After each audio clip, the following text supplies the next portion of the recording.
As our town continues to grow, we are going to need a lot more citizens in the town, and of course that's to do all of the jobs and things as we get the new professions and new buildings and all of that good stuff. So in order to do that, there's really a couple of things that we need to think about, and the first is to expand our town borders and have room for obviously all the new houses for the citizens, but also have room for the new buildings themselves, for the new professions and all that good stuff. So today's episode, that's what we're going to look to do. And I mentioned in a previous episode that I was thinking about building a bit of a housing estate where we had about maybe like 5 houses or something like that in a bit of an area all on their own. So that's what we're going to look at doing. And the way we're going to do that, the first thing I'm going to do is expand the town hall. Now what I want to do actually, if I just open this up to LAN real quick and hop into spectator mode I should say, I can show you guys something I've been, wait, did that even work? Something I've been doing here off cam, and that is where we've got the town borders, I've been marking them out using redstone. So there we go, there's one over here. So this right here is, for example, one of the corners of the town. So we've got them dotted all the way around, and the town is a little bit like, it's not like a giant square or rectangle or whatever. It's a bit of a higgledy-piggledy type of shape, because as you build buildings, certain buildings will expand the town borders out by different amounts. So what I'm going to do is upgrade the town hall first off, and then we'll go and see how much upgrading to a level 2 has increased our town borders, if indeed at all. I'm pretty sure it does, but we'll just double check that. And then once we've got like that extra space, we're going to find a bit of an area to build a housing estate for all of our new citizens. Alrighty guys, the town hall is now at level 2, and I didn't do a time lapse of it because as I was watching it in real time, there wasn't that much that actually happened. It was quite a surprisingly small upgrade actually. So I figured we wouldn't worry about doing the time lapse of it. Some notable additions though are these 2 areas here that are now under the floating carpet, the orange floating carpet. We've also got some tables here as well, so that's new. And other than that, I don't really know. There's more chests in here, so that's good, I suppose. In here, which is the main area, nothing has actually changed here, it seems. So yeah, like I say, just quite a small upgrade. I mean, we'll see what's going on in here as well, I guess. Yeah, not all that much. But what we want to do is see if our town borders have expanded. So I want to go back here because we've got a lot of redstone here we can look at all in one go. And I'll put myself into creative for this so that I can fly around. Wait, am I in creative? Oh, yeah. And also use this because this will show me the borders. So it looks like nothing has actually changed. Now, as I was doing this, I was actually thinking to myself, I've got a feeling nothing expands until level 3. Now, again, I could go onto the wiki and just find that out, but where's the fun in that? So I thought what we'd do, it looks like my suspicions might be confirmed here. We're going to go ahead and upgrade it to level 3, and I will try and do a time lapse of this one if it is more interesting. Let me go into survival mode a second. And what I'll do is we'll just see how many materials it needs for the next upgrade, because that's obviously a reasonably good indication as to whether or not there needs to be a time-lapse of this, or if it's just a little bit of a small one. So if we go to build options here, okay, 800 cut sandstone, 400 sandstone, yeah, okay, this, you can see guys, this is a lot bigger. Alright, I am going to go ahead and upgrade this. So Richard, upgrade. There we go. I'm going to go get those materials together and stuff, and I'm very sure that we'll need a time-lapse of this one, because I think this is going to be quite the upgrade. So it's time for our time-lapse chat, and got the random question generator here again, and the first one that came up says, which app has helped society the most, and which one has hurt society the most? Oh boy, that is a really tough one. I would say it's so, because the problem is it's how you use apps, right? Like, I think Facebook can be the worst thing in the world. Like, the people that go on there and just get into these arguments with complete strangers, and it's like hundreds of messages back and forwards all in public, and it's like, I don't know, like, I don't know what the goal is there. You're just like wasting your time. I just don't understand that. But Facebook can be great for like organizing parties and social events and things like that. So like every app has like its good and its bad. The app that has helped society the most is a really difficult one. I am going to say probably YouTube. Now, the reason I'm going to say that is because what I love is if you've got any sort of problem around the house, you need to do some DIY, you've got a problem with your car, you got a problem in Minecraft, right? Whatever it is, you can go onto YouTube on your phone and like actually see somebody doing it, which if you've ever tried fixing a car or doing DIY stuff, actually being able to see someone do it rather than just reading an article on how to do it or something, or trying to figure it out yourself, I think is really, really helpful. So I'm going to say I think YouTube probably has helped society pretty like good. I guess I'm a little bit biased though, right? Which app has hurt society the most? That'd be really difficult to say. Maybe Twitter, and I don't dislike Twitter, I really don't, but it just seems like you get so many people on there who they just love to troll, they just love to, I don't know, like almost like provoke a reaction from people, and all the like Twitter wars people get into and stuff, and I'm just like, don't know how useful it is, but I feel bad for saying that. I'm sure there probably are worse apps, but none are sort of immediately coming to mind. What's the longest rabbit hole you've been down? Oh my goodness. Blimey. Probably something in modded Minecraft. Sometimes you want to build like one machine in modded Minecraft, and you're like, okay, for that I need this, and for this I need this machine, but to get that machine I need oil, and to get that I need to make this machine, and like you're like 6 hours later and you've still not got the machine. You're like, oh my goodness. I guess like if we take out the Minecraft context, the longest rabbit hole, I remember when I watched a movie called The Number 23 with Jim Carrey. Just for a laugh, after the movie, I started to see how many things in my life added up to the number 23. And it was a surprising amount. So I ended up in a bit of a rabbit hole there. I just like kept trying things out, and they kept adding up to 23 one way or another. And I was like, okay, this is getting a bit scary. But then I realized that it would work with just about any 2-digit number, particularly numbers between about 20 and 50 are really good. If you could like add anything in your life up to that. So I was like, okay, this is probably not actually as bad as it seems. But yeah, that was a fun one. But feel free to chuck your answers in the comments, guys, and we'll see what you think about all of that. Okay, next question that came up was, what are you absolutely determined to do? That's a very good question, and I think for me at the moment, my goals for 2021 really are about being fitter and being healthier, and I'm really committed to getting into a fitter and healthier lifestyle. But also with YouTube, I really want to hit the 100k subs. That is something I'm determined to do on YouTube. Not necessarily in 2021. I think that would be, I mean, I guess potentially is doable when you look at certain channels, like they have done that in that sort of time frame. Whether or not I would do that, I would say probably not. I'm going to try my best. But if I could do it in the next couple of years, that would be really, really awesome. I would love to have that one day. Have the plaque, hanging up in my office to have the 100k. So that's something I would say I am definitely determined to do in my life. Okay, that is not a PG question. Let me see what else we've got here. How much do you know about the world outside your country? I would say like a reasonable amount for my age. I've actually traveled to over 50 individual countries, and somewhere like the USA, I've been all over. I've been all over Canada. So like I've been to lots of places within those countries as well. I think, having said that, there are some places I could probably do with traveling. Like I've only done a few bits of Asia, and I think there's a lot of cultural things there I could probably still learn about.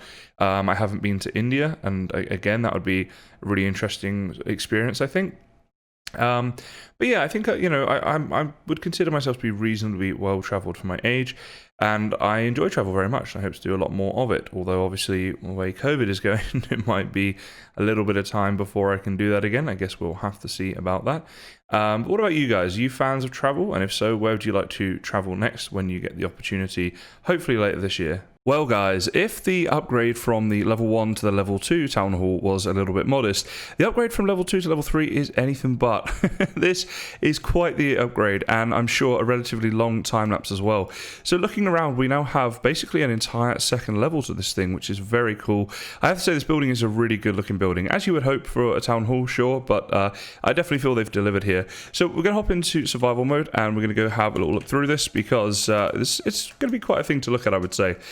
So we now have this as well. This is all new, like an entrance here at the front with these 2 double doors and a little bit of like a lobby area, which is just awesome. So immediately we can go upstairs from this lobby area where we have benches and tables. It's just great. I mean, you really get the feel like you could be in a desert town. The realism is awesome. We got these little lookout points up here, these sort of vantage points of different areas of the town, which I think is so cool. I can just see myself sat here with a nice cold drink in this hot desert town, And then let's see. I mean, this is like another vantage point here. Less to see here, obviously, because our town hasn't expanded much that way just yet, but of course it will. And then like we can go over to this bit as well. We've got this whole like center point upstairs here as a bit of a central focal point of the second level. And in the back here we have like a new meeting room. So there was already one of these downstairs. We now have a second one upstairs because we're a busy town. We need more than one meeting at a time sometimes, so that makes sense.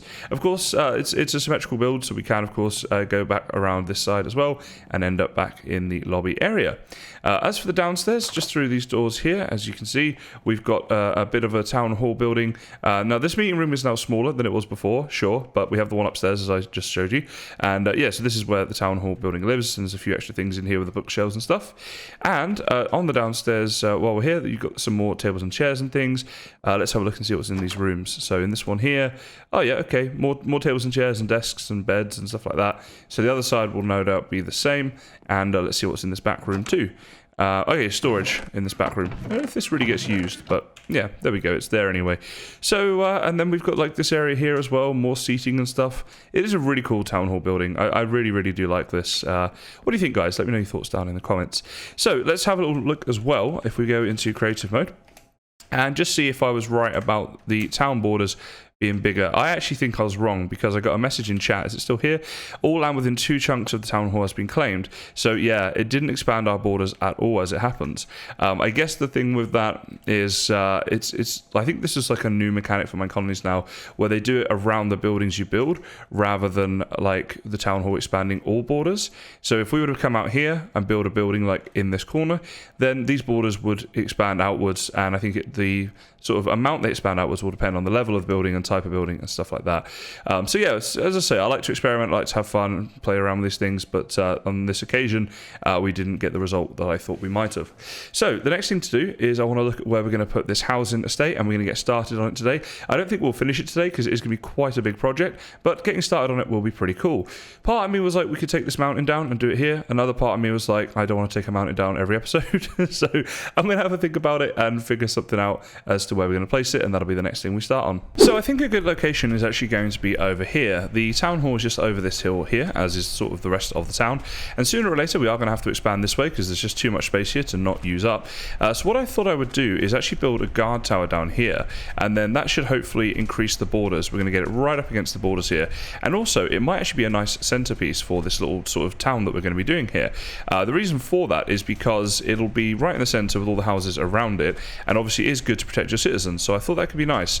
Alright, so this is right up against the border, that's perfect, although I am going to need to rotate it. I want the door that way, so let me see, let's get this like right here. Yep, there we go, with the door facing in this direction. So if we had like 1, 2, 3 and then 4, 5 houses around this, maybe even more than that, could be a really nice little community here and a protected one as well.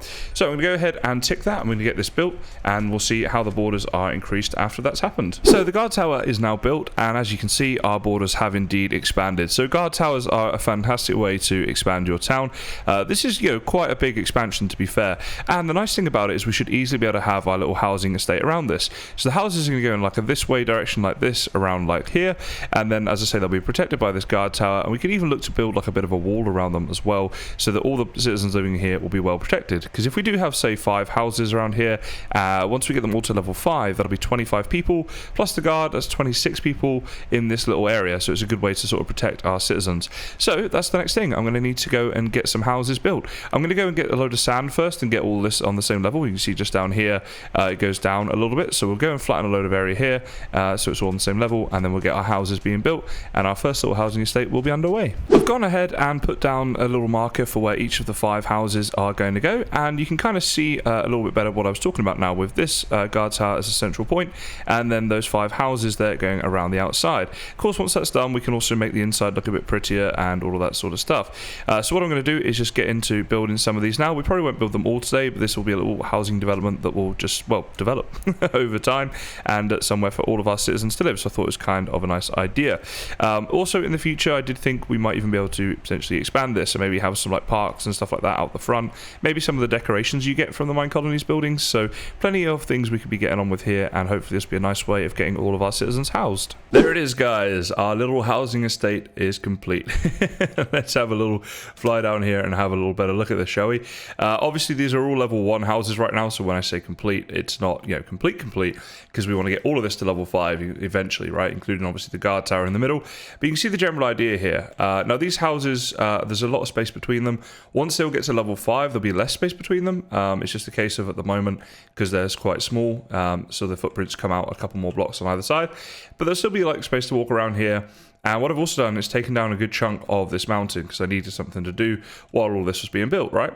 So what this means is I even thought we could mirror this over on this side eventually, right? And then we would have a really big housing estate, and maybe in between the two we could have like parks and amusement centers and stuff like that, and it'd just be like a really nice district like near the center of our town, because the town hall's just there, right? So it's not that far away, as like a nice built up area. And again, any suggestions and comments are welcome down below, and we'll see what we're going to do with that as time goes on, no doubt. Now, I was able to do that because I actually did some work in my live stream as well, just to say, which means we have a bit more time this episode. And one thing I thought would be nice to do is we've got the builder here at level 3. Let's get the builder up to level 4. If we go here to the builder and look at the options here, this is for the upgrade, right? The stuff here is not too bad. Like, there's a bit of stuff we need to go to the nether for, but other than that, it's pretty decent. And obviously, by upgrading the builder to level 4, that means we can then upgrade any of our other buildings up to level 4 as well. So that's obviously really nice and all part of the town expansion process. So as usual, I am going to go get all the stuff off cam, give it to our builder, and we will do a time lapse of the upgrade once all that is in place. Okay, the question here says, what's the most interesting documentary you've ever watched? And for me, it was a doco called Touching the Void. It's about these two people who go off to do a pretty extreme mountain climb and sort of camping trip and that sort of thing. I don't want to give away too many spoilers, but it's an absolutely fantastic story that really just makes you think so much about the human spirit and human endeavor, and how you can really fight with everything you've got sometimes if you have to. And I think those stories are really heartwarming and really interesting to watch. I've seen it several times, and I would highly recommend it to anyone looking for a good documentary out there. It'll change your life, guys. Go watch it. There we go, the builder, level 4, is now complete. It's quite a nice little improvement on the level 3 builder, and the main thing, of course, is that we can now build all of our other buildings up to the same level when we get around to doing that. So let's have a little look in here. We've got like a much bigger foyer bit now that is all undercover, which is pretty nice, and it's got like all different blocks and things, so it was the addition of like all these different coloured walls and blocks and stuff like that. Around the front here, I don't think too much is looking that different, apart from there is a bit of a tower on here. We go inside, I think this is new and this stuff here is new, so yeah, that's pretty cool. Cauldrons, got an extra storage chest as well for Richard's materials, which is going to be useful, because obviously as the buildings that he's building get bigger, he needs more materials to build them, right? So then we got like this little, like courtyard upstairs area, which is very, very nice. And out here, a little bit of something. I think this is like maybe just storage for some spare materials and things. And yeah, you can get up onto the roof basically. So yeah, that's what that is. But there we go, build at level 4. And as I say, now we can get all those other buildings up to level 4 when we want to. So there you have it, guys. Some ways to expand your town, be it the borders, the citizens, or the buildings within it as we progress through this pack. Hope you guys are enjoying this series. And if you are, please do consider liking and subscribing. It really would be greatly appreciated. And I have some exciting news. If you've made it this far, you may want to listen that there is going to be a server coming soon. So later this year, we are going to be doing a Minecolonies server. Now, this is something that I've literally only been talking about for a couple of days, but there's going to be other content creators involved, and it is going to be possible for the public to join as well, although it is going to be a little bit restrictive in terms of there will be a cost to joining. But if you're interested in that, be sure to subscribe, be sure to follow my Discord as well, link in the description for that, and there'll be plenty of information coming on that very soon. So for now, guys, all I want to say is thank you very much for watching, and I'll see you next time. So very briefly, the Minecolonies server will be myself and a load of other content creators that you guys better join our colonies, potentially do your own colonies. We're going to be sorting all this out soon. It's probably going to launch in the next couple of months because there's going to be a lot of work to do behind the scenes. Plus, I want to finish this series off. I want to get really deep into this series. As I say, for more information, join my Discord, link in description.